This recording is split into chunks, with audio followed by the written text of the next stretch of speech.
feel like maybe we all got caught up in calling the S25 series a disappointment. And in the process, we overlooked the base model. Now, I've recently been using the Galaxy S25 as my daily phone to get a fresh perspective and see if I also got caught up in that trend. And I have a question for you guys. Is the S25 an actual disappointment, or a great phone that got buried by the disappointment of its series? Comment down below and let me know. And if this is your first time seeing this face, my name is KJ and I make tech videos that are fun and informative. And if this is something that you are interested in, make sure you subscribe, like this video, as that is one of the best ways to help me out.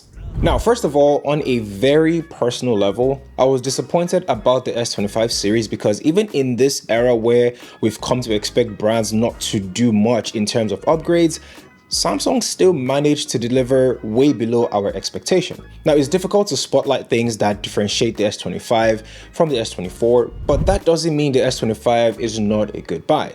There are so many impressive things about this phone, but I'll start with the things that actually pulled me back in and reminded me why this deserved a second look. It's One UI 7. Now, if you've been watching all my videos in the past few years, you probably already know these two things about me. I love the pure Android experience that I see on the Pixel 9 Pro or the 9 Pro XL, and One UI hasn't exactly been my cup of tea in the last few years. But One UI 7, it's really impressive. It is hard not to like it. Now, my experience with One UI 7 on the S25 and the S25 Ultra is having one of the smoothest experiences that I've had on any Samsung phone in a while. Now, I like the Now bar, which allows you to access ongoing actions and running applications on your lock screen. I also like the separation of the notification panel from the quick settings panel.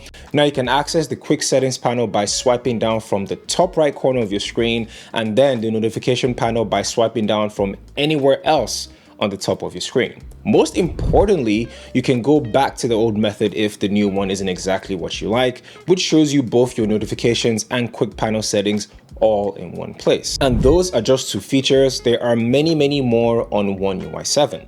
Now, another thing about this phone that has gone completely under the radar is the fact that this has 12 gigs of RAM, which is an upgrade from the 8 gigs that used to be on the base model of the S series. Now, this comes in handy because there are a lot of AI features on this phone, and some of them run locally. So having 12 gigs of RAM instead of the typical 8 gigs just allows for more efficiency. I'm talking about AI features. If you know me, you know that I don't really like to dwell on them too much because while there are many, there are only a few that improve your daily experience. Now, I use some, I use Best Face, I use Audio Eraser, I also use the cross app action, that action that lets Gemini use multiple applications to perform a single task. And because of my apartment is some sort of a smart house, this comes in handy a lot of the time. And speaking of Gemini and the different apps that this phone can do, let's talk about the performance of the S25. It has the Snapdragon 8 Elite, which is unquestionably the best chip in the Android market right now. Now, most of the impressive Android phones I have tried and tested in the past 5 to 6 months all use this chip, and their performance has always been good. On the S25 is the same thing. For everyday users, I think it's hard to find a compact phone with better performance than the S25.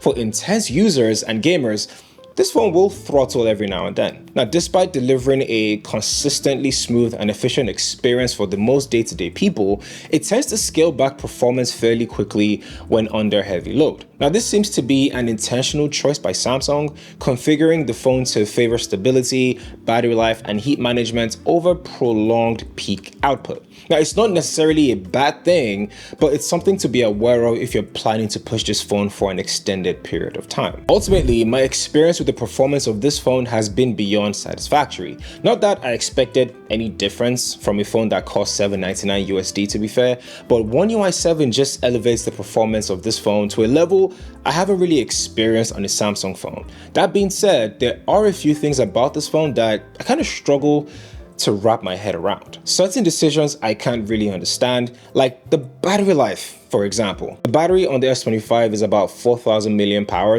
which is unchanged from the S24. That is a problem, but it's not even the most frustrating thing about the battery. The most frustrating thing is the charging speed, which is still the same from the S23. Now, I'm not even talking about comparing it to previous Samsung phones. It's about the fact that the smartphone world has progressed beyond this level. Many brands that I know as half as big as Samsung are coming up with different ways to make their phones charge a lot faster. Now, the OnePlus 13 has 6,000 milliamp hours of battery and it charges from 0 to 100 in 35 minutes. The S25 has 4,000 milliamp hours of battery and takes 30 minutes to charge from 0 to 50%. 50% is kind of wild. And that's one area I expected Samsung to improve, and I expect them to improve significantly in their next phone. They just have to.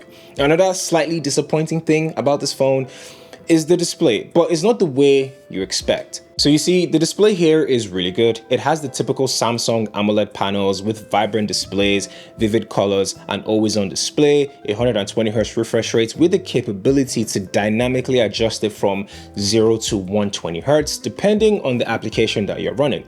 It's even one of the slimmest compact phones you can get, and I think the 2600 nits of peak brightness is more than satisfactory. But I just think maybe we should have gotten the Gorilla Glass Armor 1 on the base model instead of the Gorilla Glass Victus 2. I mean, the anti-reflective coating that was seen on the S24 and the S25 Ultra is probably one of the better features that Samsung has introduced in the last few years. And now that the S25 Ultra uses the Gorilla Glass Armor 2, I just thought that the base model or even the S25 Plus would have Gorilla Glass Armor 1. It's an excellent feature, and there are already many things that distinguish the Ultra from the Plus and the base model. So why not just let people who want a smaller compact phone enjoy one of the best features you've ever introduced? How didn't they think of that? Now, the last thing I want to talk about is the camera. It's basically unchanged from the S24, so the highlights of it are the AI specs, which the S24 users will be getting with software updates. So you just think, what's the point? Because the S25 Ultra was the phone that got more of a spec bump in the camera department. The base model still has a 50 megapixel main sensor with dual pixel autofocus, a 10 megapixel telephoto lens that offers 3x optical zoom, and a 12 megapixel ultra-wide lens with a super steady video feature. You can expect to get detail and vibrant photos from this phone, and even in low light conditions. Now, the 3x telephoto lens gives you clean zoom shots without relying on a digital crop, which is a win for a compact phone. Now, the ultra-wide is wide enough to fit a lot into its frame and still retain solid detail and minimal distortion. Generally, the camera is pretty much reliable for various shooting scenarios. But to be honest, Samsung really isn't my go-to when it comes to taking pictures because of its image processing software. Its images are usually oversaturated, it changes my skin tone drastically, and on the other hand, I don't mind using it for video though. The S25 even shoots in 8K at 240 frames per second with a lot of features that improve the outcome of the video. Now, despite the lack of upgrades from the S24, the S25 camera is still one of the best in its class, especially at that price point. So we've gone through the key features of this phone. We've talked about the good features like the camera, the elite ones which are mostly tied to its performance, and the disappointments like the battery and the lack of an upgrade to its display protection. At this point, it feels fair to ask the big question. Is the Galaxy S25 a great phone worthy of $799? And honestly, I think the answer depends on the kind of situation that you're in. If you're coming from an older phone like the S21 or even the S22, then yes, I think this is the best compact phone Samsung has to offer right now. You notice big improvements in performance, user experience, AI performance, and of course your daily usability. It feels like a real step up, but if you're upgrading from the S24, it's a different story entirely. You'll likely find the changes too subtle to justify the price. This isn't the phone for those expecting bold innovations or major leaps in hardware. It's a phone that just refines what already works. Ultimately, I don't think the S25 is a disappointment. That's a description worthy of the Ultra. I think the S25 is a misjudged phone that, in the right context, is actually one of the most balanced compact phones Samsung has ever made. But what do you guys think of the S25? Would you spend $799 or just look for something else? Comment down below and let me know. As usual, make sure you like and subscribe to the channel, as that's the only way that you guys can help me. And with all that being said, thanks again for watching. My name is KJ, and I'll catch you guys in the next one.